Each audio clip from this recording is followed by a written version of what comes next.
우리 오늘 하나님께서 우리에게 주시는 말씀은 출애굽기 3장 16절에서 22절까지의 말씀입니다. 출애굽기 3장 16절에서 22절까지의 말씀을 한 절씩 교독하여 읽도록 하겠습니다.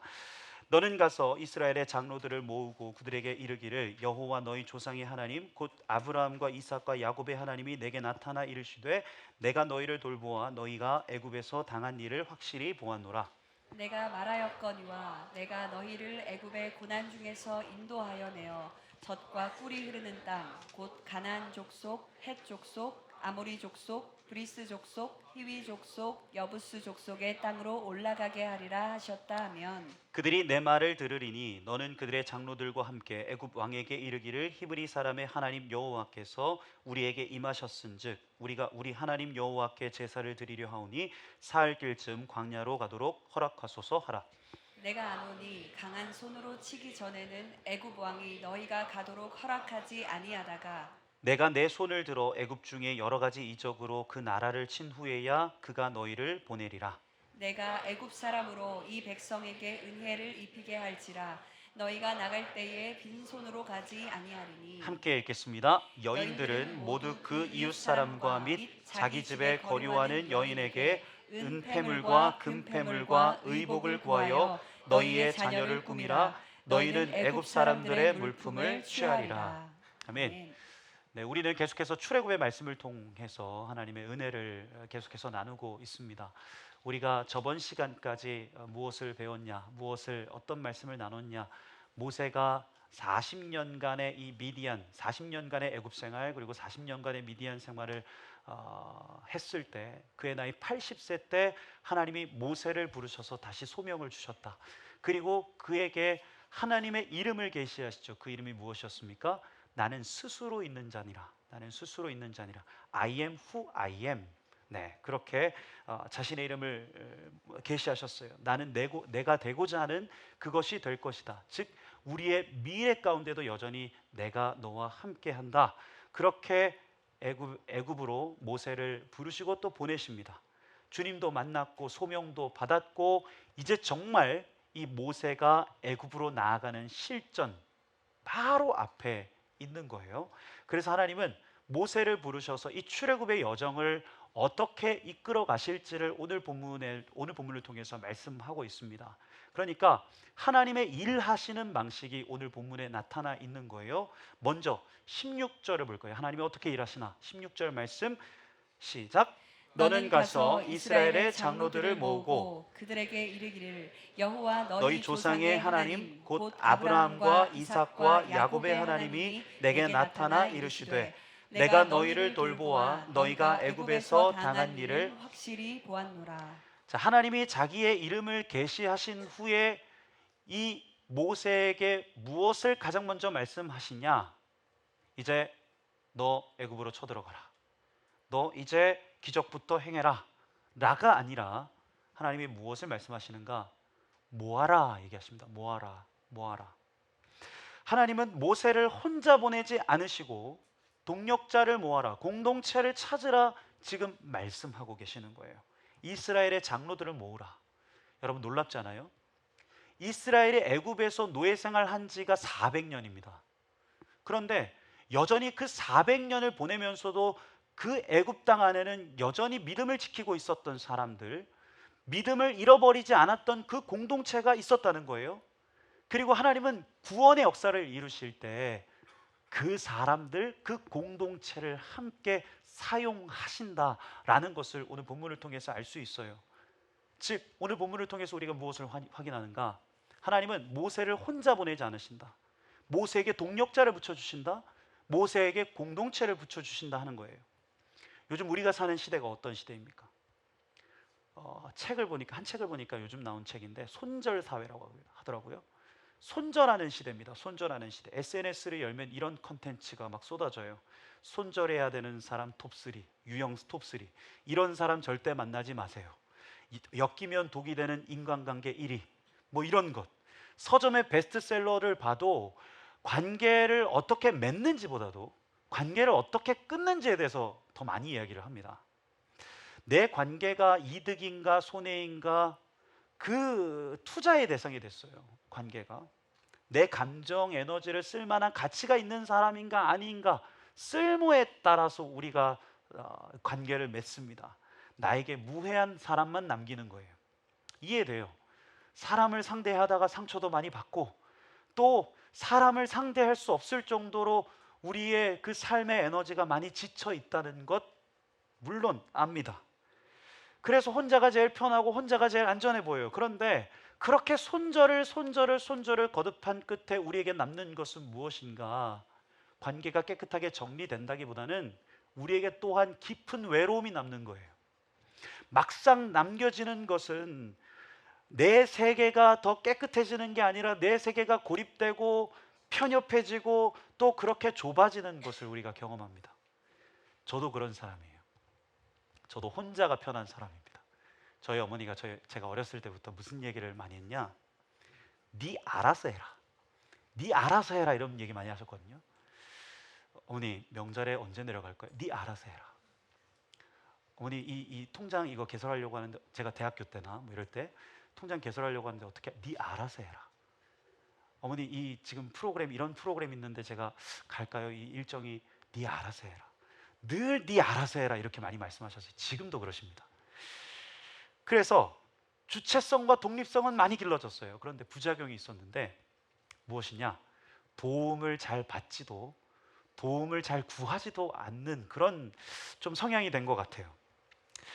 전전사역지에서 청년부 사역자로 있을 때였습니다. 전전사역지에서 그때 캄보디아 아웃리치를 청년들과 갔어요. 한 열대 명 20명이서 그 캄보디아 아웃리치에서 제가 인솔자였습니다. 그런데 제가 전도사고 인솔자라고 그때 청년들이 저한테 많은 도움을 주려고 하는 거예요. 그때마다 제가 뭐라고 얘기했겠습니까? 제가 알아서 할게요. 제가 알아서. 전도사님 짐 좀 들어드릴까요? 제가 알아서 할게요. 전도사님 저기 차 앞쪽에 좀 앉으실래요? 제가 알아서 할게요. 전도사님 식사는 어떻게 하세요? 제가 알아서 할게요.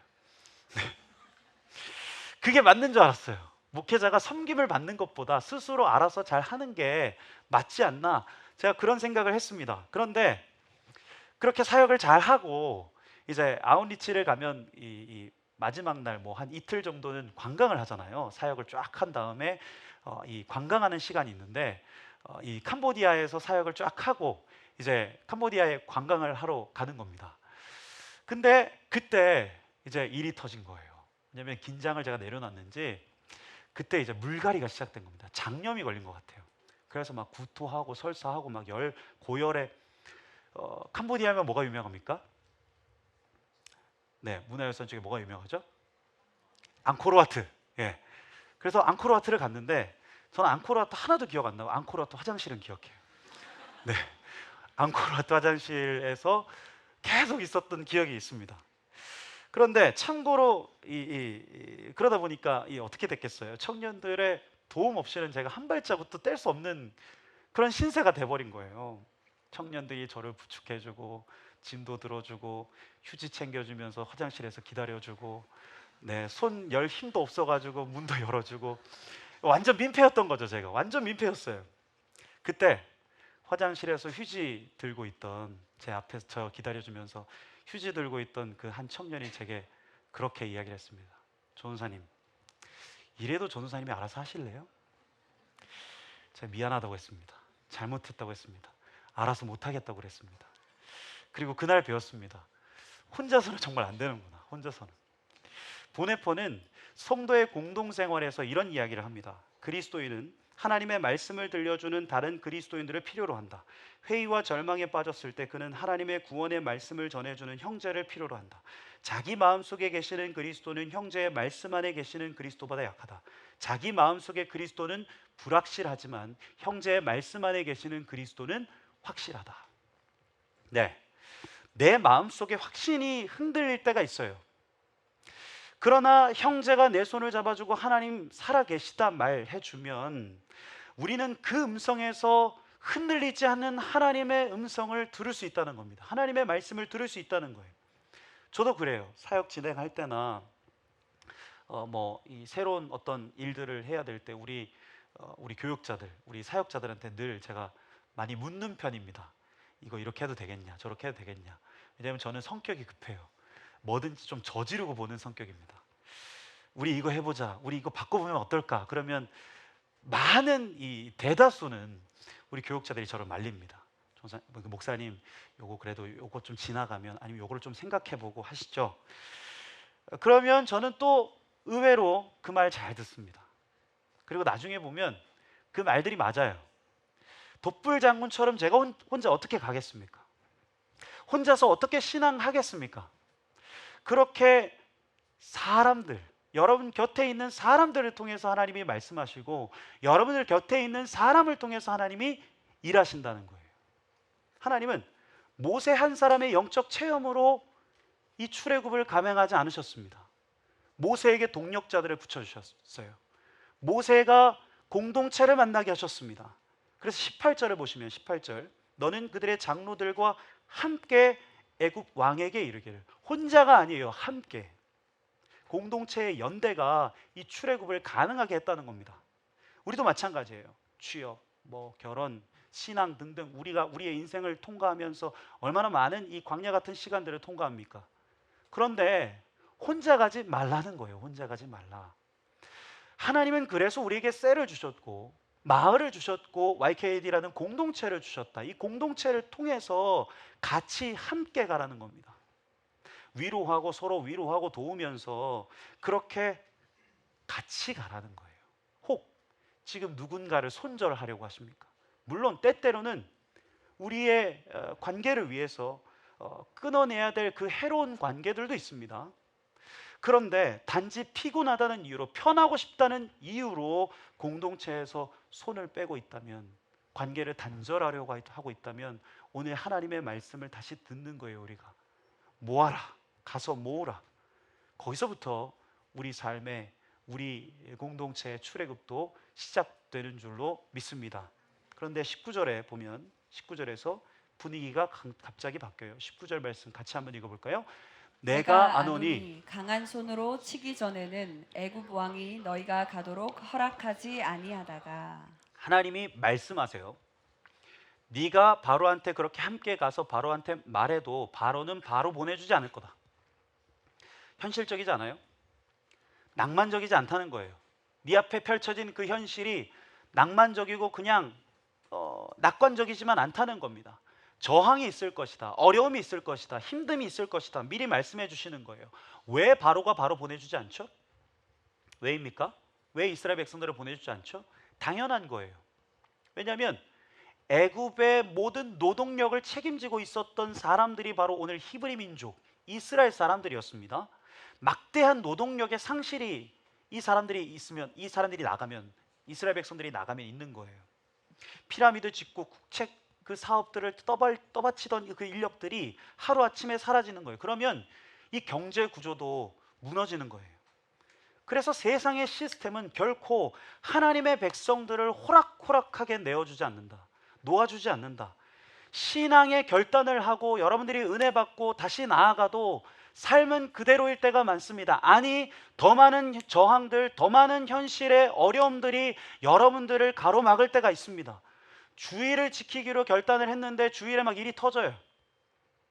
정직하게 살기로 했는데 막 손해가 내가 눈앞에 더 많이 보입니다.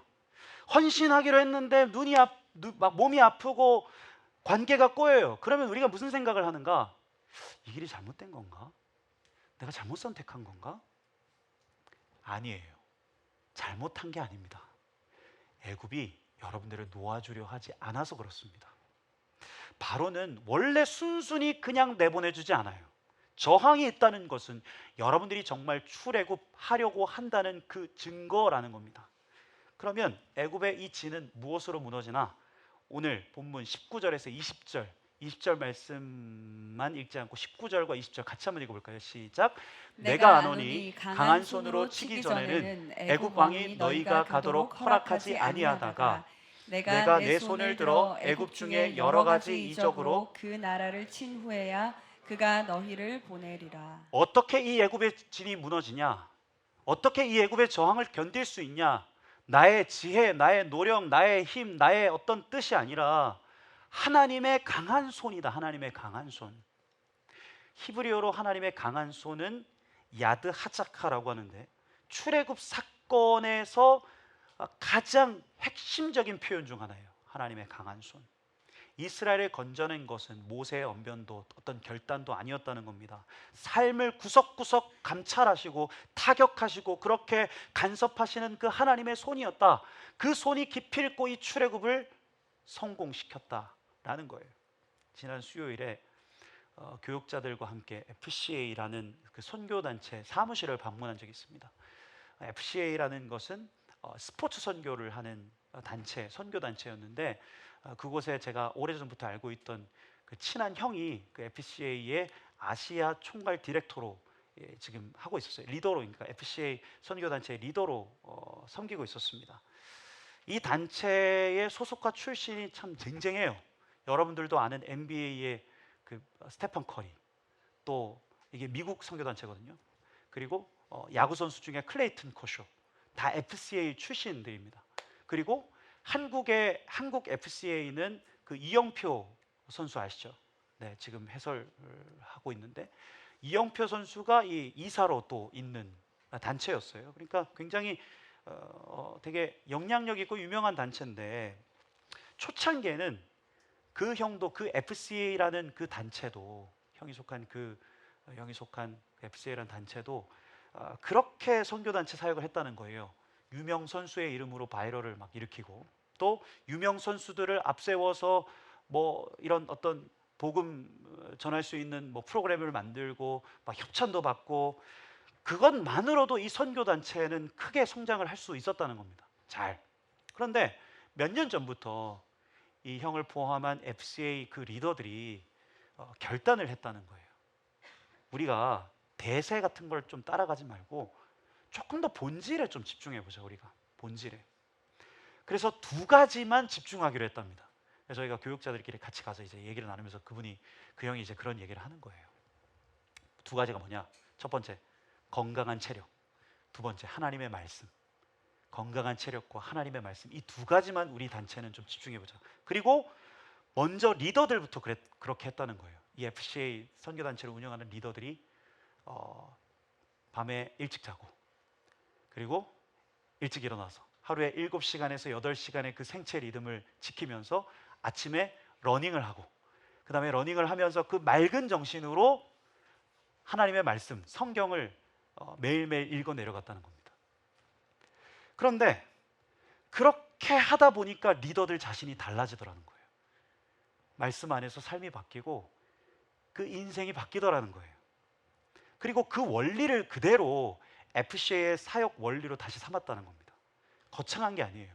스포츠 선교 단체니까 운동 선수나 코치들을 이제 만날 거 아니에요. 뭐 프로 축구팀이나 뭐 여러 실업팀이나 운동 선수들과 코치들을 만나는데, 그 만남에서 뭘 준비할까, 뭐 어떤 전도 전략을 짤까, 거기 가서 설교를 어떻게 전해야 될까, 이런 거 고민하지 않고 매주 모임 만들어서, 가는 데마다 매주 모임 만들어서 그냥 하나님의 말씀, 성경을 20분, 30분 매주 그렇게 읽어갔다는 거예요.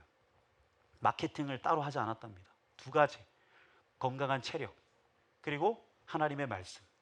그런데 놀라운 일이 일어났대요. 리더들이 바뀌고요, 그 리더들을 통해서 선수와 코치들이 변하더라는 겁니다. 일주일에 한 번 만나서 성경 읽다가 그 말씀 안에서 예수님을 만나고, 그 코치나 그 운동선수가 또 다른 믿지 않는 사람들을 데리고 와서 같이 성경 읽다가 그 믿지 않는 운동선수와 코치들이 그 말씀 안에서 눈물을 흘리면서 예수님을 영접하는 일들이 그 안에서 막 일어났다는 거예요. 이게 뭡니까? 세상의 기준과 세상의 방식으로는 설명이 안 돼요. 이름값을 내려놨는데 본질적인 변화가 일어나요. 전략을 막 버렸는데 오히려 전략을 버리고 진짜 본질만 붙들었는데 열매가 오히려 더 컸던 거예요. 이게 뭡니까? 하나님의 강한 손, 하나님의 강한 손.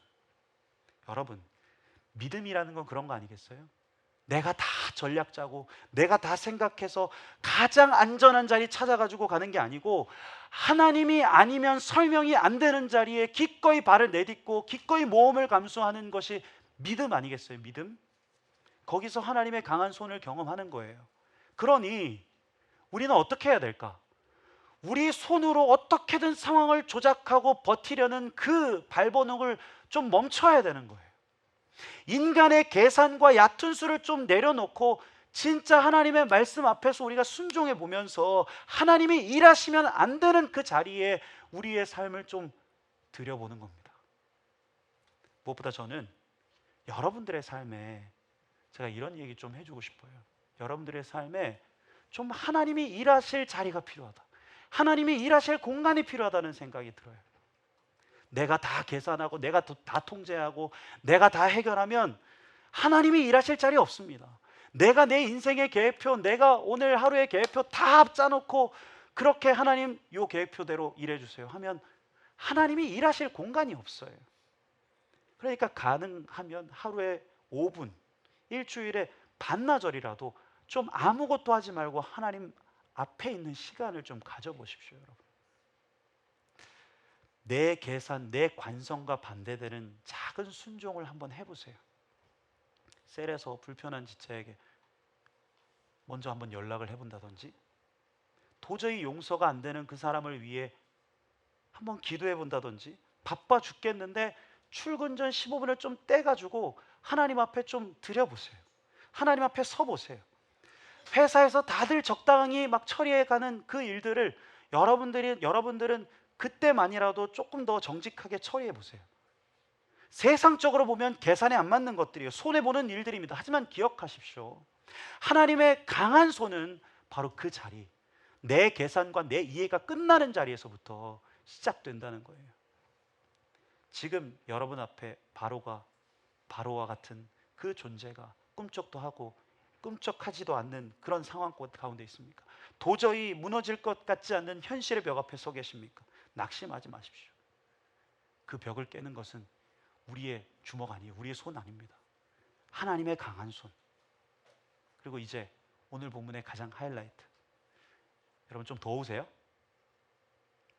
덥진 않으시죠? 네.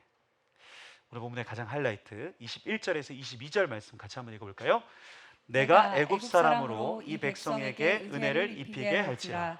너희가 나갈 때에 빈손으로 가지 아니하리니 여인들은 모두 그 이웃 사람과 및 자기 집에 거류하는 여인에게 은폐물과 금폐물과 의복을 구하여 너희의 자녀를 꾸미라. 너희는 애굽 사람들의 물품을 취하리라. 참 재밌잖아요. 이 본문을 잘 해석하다 보면 재밌어요. 원래 노예가 탈출하면 어떻게 합니까? 도망치듯 탈출하죠. 야반도주합니다. 아무것도 못 챙겨요. 그런데 하나님은 어떻게 하십니까? 도망치듯 나가는 게 아니라 은금 패물을 다 챙겨서 가게 하세요. 그것도 여인들이 애굽 사람들한테 또 받아가지고 그렇게 자녀들을 예쁘게 치장하고 단장하면서 그 출애굽을 아주 떳떳하게 했다. 놀랍지 않아요? 탈출하는 자들이 노예가 아니고요. 탈출하는 자들이 금패물로 단장한 왕가의 자녀처럼 나가는 거예요.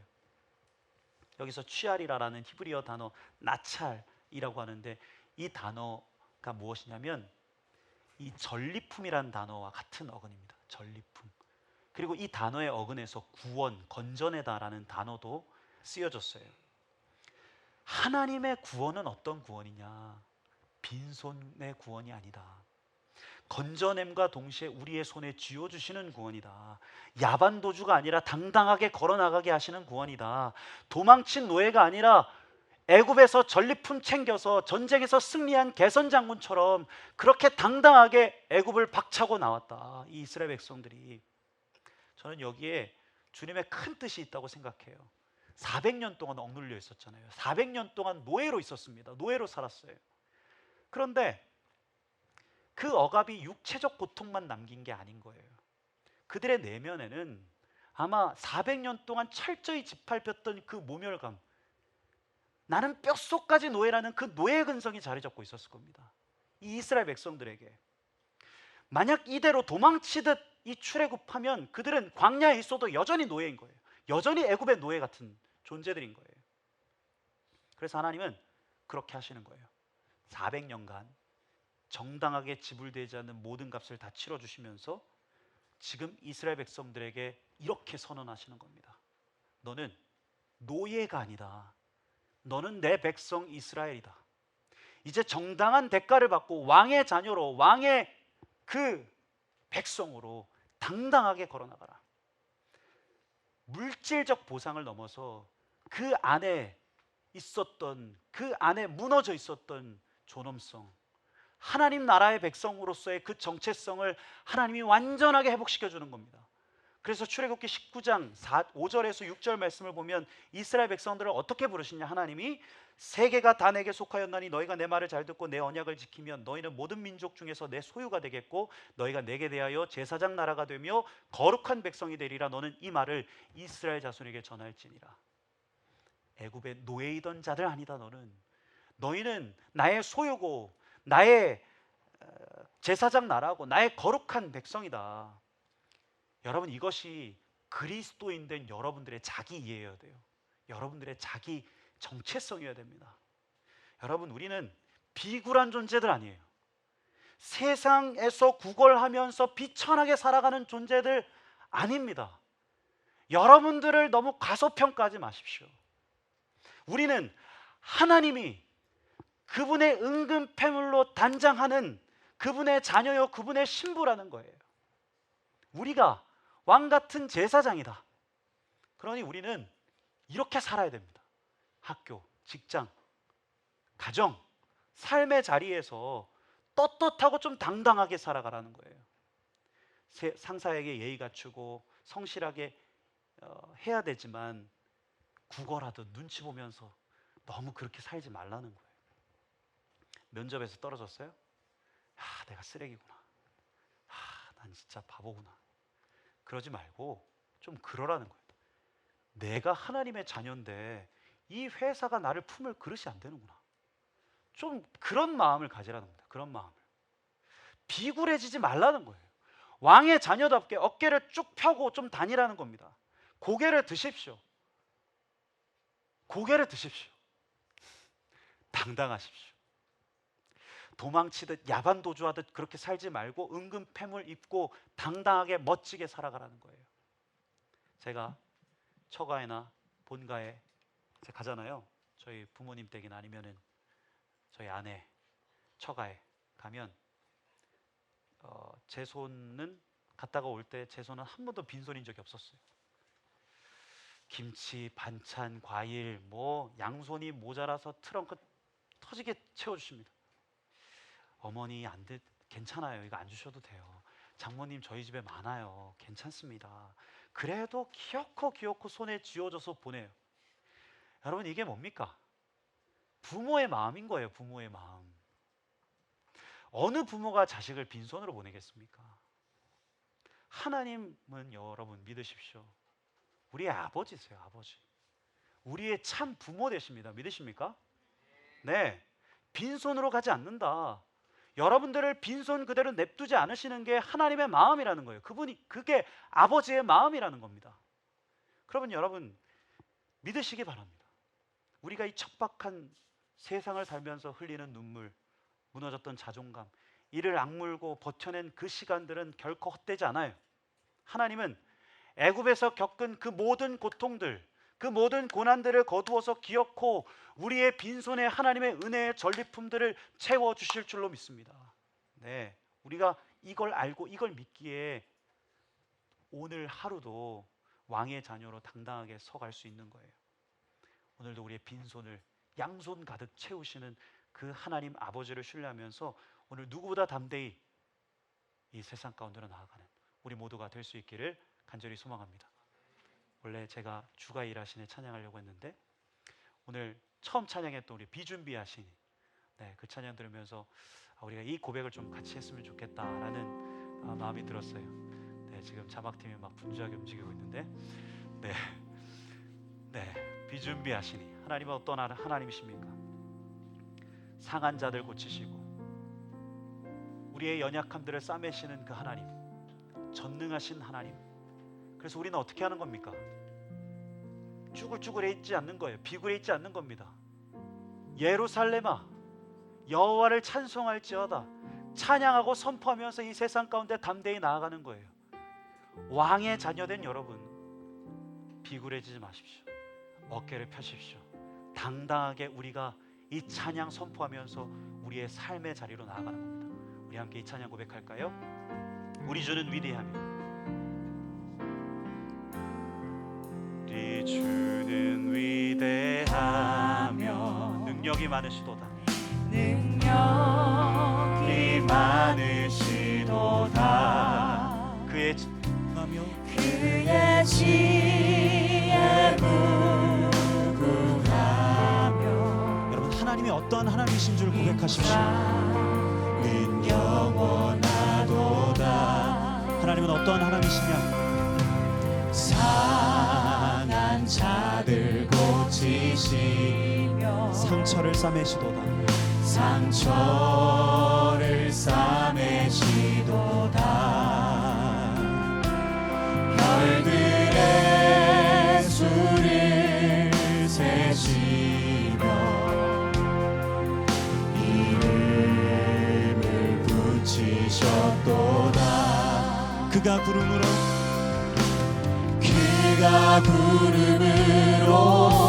하늘을 덮으시며 땅을 위하여 이 준비하시니 예루살렘아 여호와를 찬송할지어다. 내 하나님을 감사함으로 주 앞에 나가며 주 임재 앞에 우리 처음부터 고백할까요? 우리 주는 위대하며, 우리 주는 위대하며 여러분, 하나님이 그런 하나님이십니다. 능력이 많으시도다. 그의 지혜 무궁하며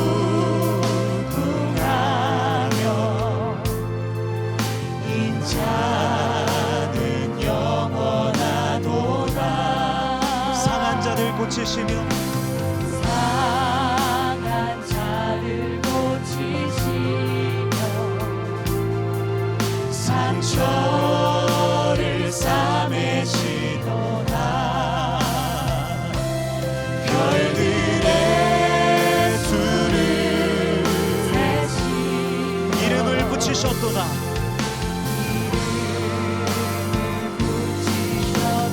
주님, 우리의 인생 가운데 주님이 그렇게 일하시는 줄 믿습니다. 그가 구름으로 하늘을 덮으시며 땅을 위하여 비 준비하시니 예루살렘아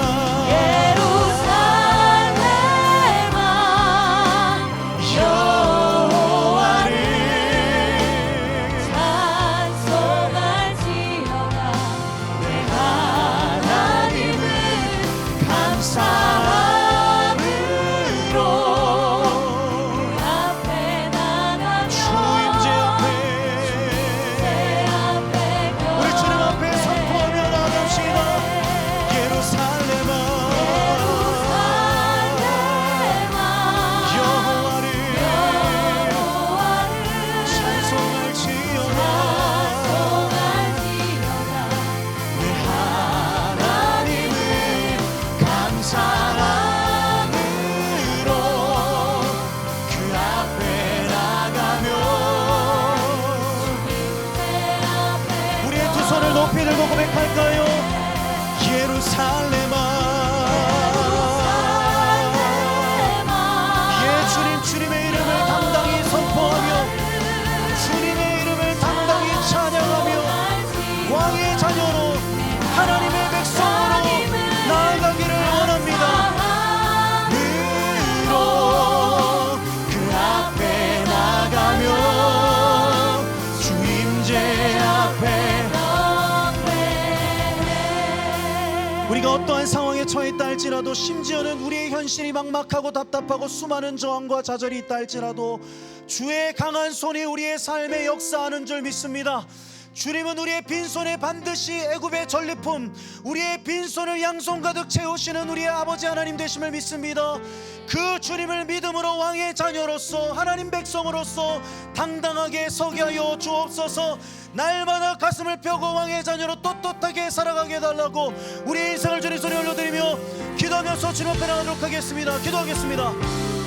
주님, 그렇습니다. 오늘도 우리를 주의 왕의 자녀 삼아주신 주님의 이름을 찬양합니다.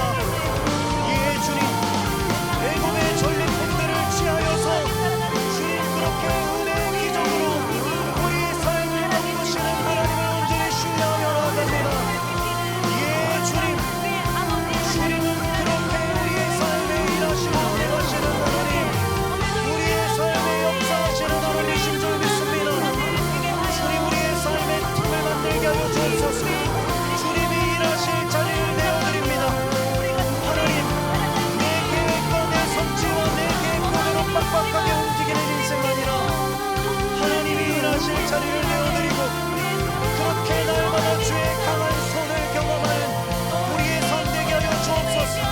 그 주님을 이제부터 주님을 믿음으로 기꺼이 하나님 우리의 삶에 있어서 하나님이 아니면 안 되는 자리로 나아갑니다. 주님, 그렇게 한 발짝 내딛어서 믿음의 그 한 걸음 내딛을 때 하나님은 반드시 우리의 빈손을 주님의 은혜의 전리품으로 양손 가득 채우셔서 일하시는 하나님이신 줄 믿습니다. 주님, 우리의 삶 가운데 그렇게 주님의 믿음을 놓여 주옵소서. 세상을 이기는 우리 것이 너희의 믿음이니라. 하나님, 당당히 주의 자녀로, 당당히 왕의 자녀로, 당당히 하나님의 백성으로 승리하는 우리의 삶 되게 하여 주옵소서. 비굴하지 않게 해주십시오. 주님, 좀처럼 꺾이지 않게 하여 주십시오. 예루살렘아,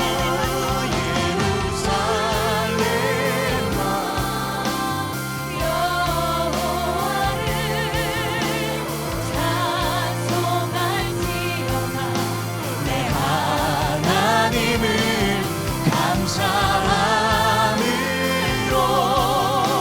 그 앞에 나가며 주님, 우리가 우리 인생의 우리 영혼을 선포합니다. 예루살렘아,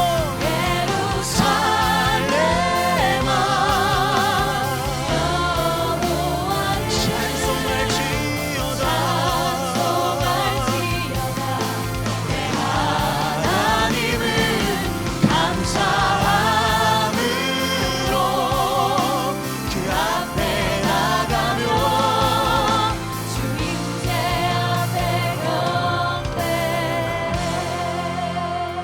우리의 공동체를 위해서 함께 기도합시다. 오늘 주셨던 말씀처럼 이 출애굽의 여정 가운데 더욱 함께 잘 모여서 하나 되는 공동체, 우리 YKD 공동체 되게 해주십시오. 서로에게 위로와 도전이 되어주고 그렇게 서로에게 도전이 되는 공동체, 서로에게 하나님의 형상 되어줘서 그렇게 서로를 돕고 섬기는 공동체, 그렇게 하나님의 말씀이 되어주는 공동체, 그렇게 함께 우리 인생의 광야를, 이 광야의 이 청년의 시기를 건너가는 우리의 공동체 되게 해달라고 우리 YKD 공동체를 주님 손에 올려드리며 기도하면서 주님 앞에 나갑니다. 기도하겠습니다. 주님, 우리 YKD 공동체로 우리 한 사람 한 사람 모아주셨습니다. 혼자 가는 길 아니라 함께 걸어가는 길, 같이 걸어가는 길, 하나님 우리 한 사람 한 사람 귀한 동력자들 허락하여 주셨습니다. 주님, YKD 공동체가 더욱더 하나 되어지고 더욱더 잘 모여서 하나님 그렇게 서로가 서로에게 위로와 도전이 되어주고 서로에게 돕는 배필 되어주는 귀한 공동체